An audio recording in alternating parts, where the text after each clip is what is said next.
Arthritis has a massive impact on my life. I've had to give up work. I can't travel like I used to. It makes doing simple things impossible.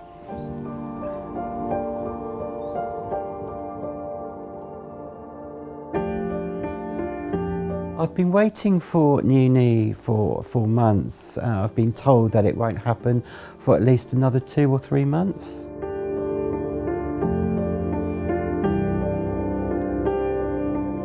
It's so frustrating that I'm just like living from 1 month to the other in the hope that I will get a letter in the post with a date and it's going to happen.